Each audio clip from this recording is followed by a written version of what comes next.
Good evening, ladies and gentlemen. This is your boy Chris B. Daniels, and once again, you are on another episode of ShowNTalk. Today, we're going to get into once again another episode of Beyond Belief, Fact or Fiction, episode 6.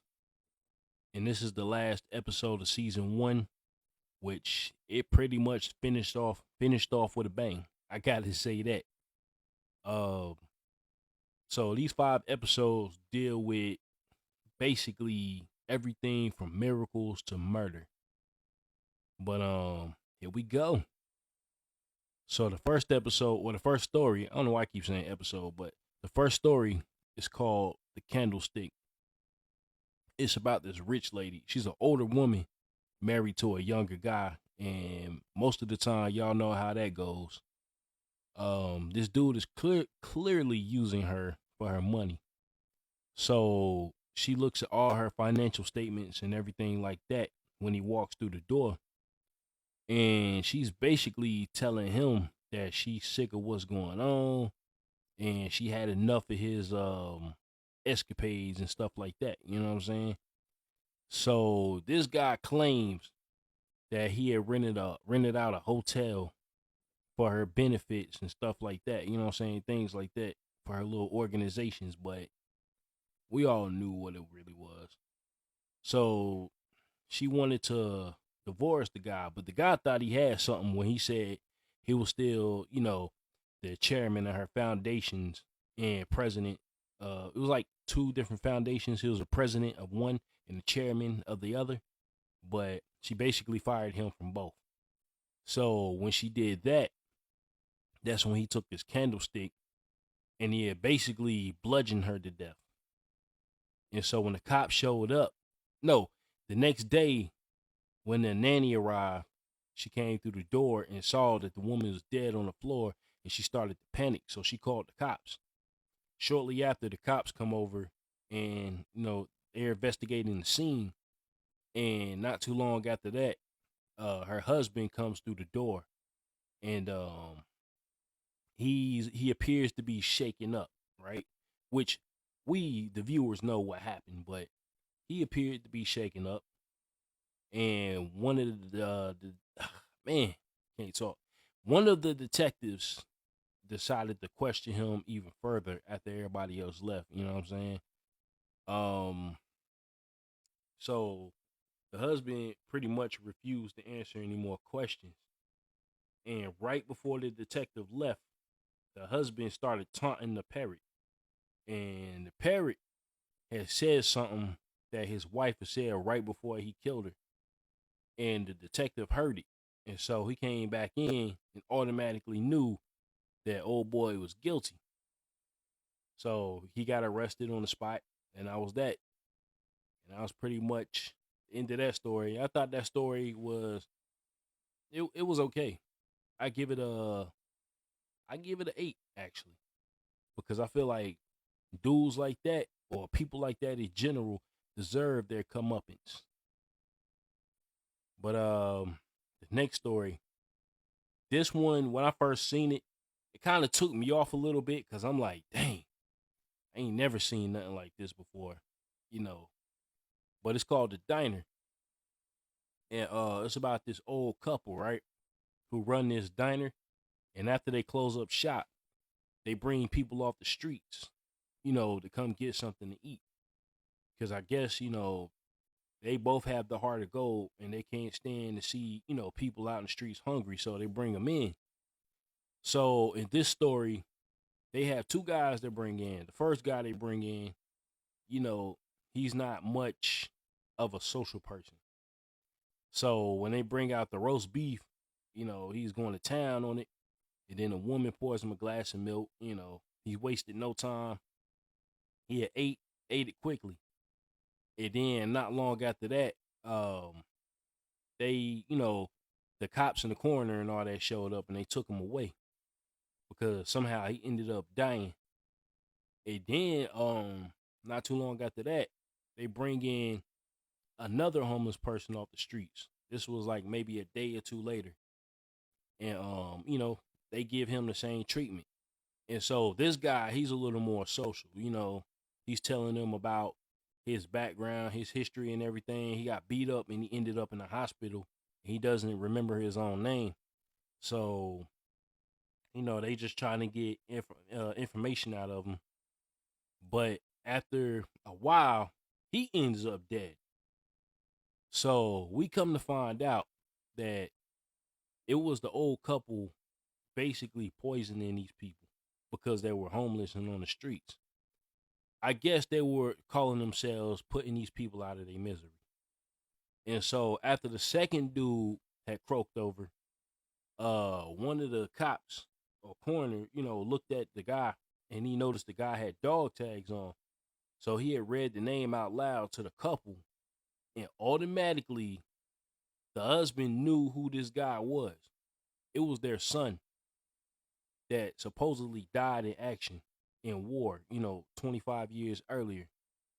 But turns out he didn't. He just came back and ended up homeless and he suffered memory loss. That was it. So, in other words, these people unintentionally killed their own son. And I got to say, this story, that was a great twist. You know what I'm saying? So, I give this one, I give it a 9, actually. Because, like I said, when I was younger and I was watching this episode, that was like the first time I seen something like that where you had old folks poisoning random people. You know what I mean? So, yeah, it gets a 9 for me. The next story is called From the Agency. Now, this one right here, I didn't like none of the people in the story except for the lady that came in from the agency. I ain't even gonna lie, because it's like, rich, spoiled people, I don't know, they tend to be unlikable sometimes. But it's about this guy, you know what I'm saying? He was running his jewelry store, and I guess he had a watch. He was holding a watch for a woman that was coming in to pick it up. And when she came in with her daughter, and the guy had showed her his watch while the daughter just wandered off. So she was looking around, messing with stuff, and then she walked into this giant boat. And the mother, she didn't notice. She was just too busy glaring at the watch, trying it on and all of that. And so the guy, running the store, he felt the need to, step out for a second to go shut the vault, not knowing that the little girl was in there. So when he did that, the mom noticed not long after that her daughter was missing. So it clicked in the dude's head that, okay, she's not around the store anywhere, so she must have been in the vault when he shut it. And so he didn't know the combination. Nobody knew the combination except for the manager, of the store. But he was out of town and the guy couldn't get in touch with him. So they called, people to come in to see if they can get the vault open. You know what I'm saying? The dude, he was trying to get it open, but he was explaining to the mother that it's going to take hours. And the little girl had maybe an hour to live if he couldn't get it open in time. So the woman from the agency saw this going on, and she walks over telling the cops and everybody else that she can get it open. And so they gave her a chance. Now, the crazy part about this is it was like a little game she was playing with the little girl, telling her to, guess right or left, and then guess a number between 1 through 99. So she had the first 3 clicks, but that last click, it didn't come. So by the time that the lady had figured it out, the little girl was already passed out. So she finally got the vault open on her own, and the little girl fell out, but she was okay later on. So the lady had left the store, and another lady walked in behind her. You know what I'm saying? And she introduced herself to the guy running the store, and it was the same exact name, and she was there for the same exact reason the other lady was. So nobody knew who this other lady really was, but she knew how to get the little girl out the vault. So with that, the story is kind of ambiguous. So I give it a 9. I liked it. You know what I'm saying? Like I said, that lady was probably the only likable character in that story, to be honest with you. But yeah, I enjoyed that one. But the next story is called The Magic Rose Garden. Once again, it's about this old couple who has this rose garden, and the flowers, I mean the roses, flowers, whatever. Um, I guess they were magical. They gave the lady this like psychic ability, so she could tell events, that was about to go down before it happened. So she sensed that her son was about to make a bad decision on an investment, and she had her husband call their son and tell him not to do it. So when the son answered the phone, he was preoccupied and he couldn't really talk. He heard what his dad said, but he just couldn't talk, so he hung up on him. And then a while after that, because every time she had like this psychic vision, she had like this major headache, which was slowly killing her. And so she had this vision that her daughter was about to do something dangerous. So she was in the kitchen fixing, baby food for the baby. And then she got a knock at the door. So she went to the door to answer it. It was a package. And then when she came back in, she heard glass falling. Her other son had accidentally broke a cup. And so she had swept it up, put it to the side, and she was about to feed the baby. But her dad, called her before she was able to do it. And at first, she was about to do it because she couldn't hear what her father was saying. But eventually, it got through to her. Don't give the food to the baby. There's glass in it. So she goes over by the window to look at the baby food, and sure enough, it was shards of glass in the baby food. And afterwards, not too long after that, his wife appeared to be unconscious. So she's in the chair, and the husband's on the phone, with the doctor, and they couldn't figure out what was going on with her. So the suggestion that the doctor made was to destroy the rose garden. And sure enough, that's what the husband did. And after that, everything was fine. Everything went back to normal. No more visions, none of that. So that's the end of that story. And I get out when, to me, that was the least interesting.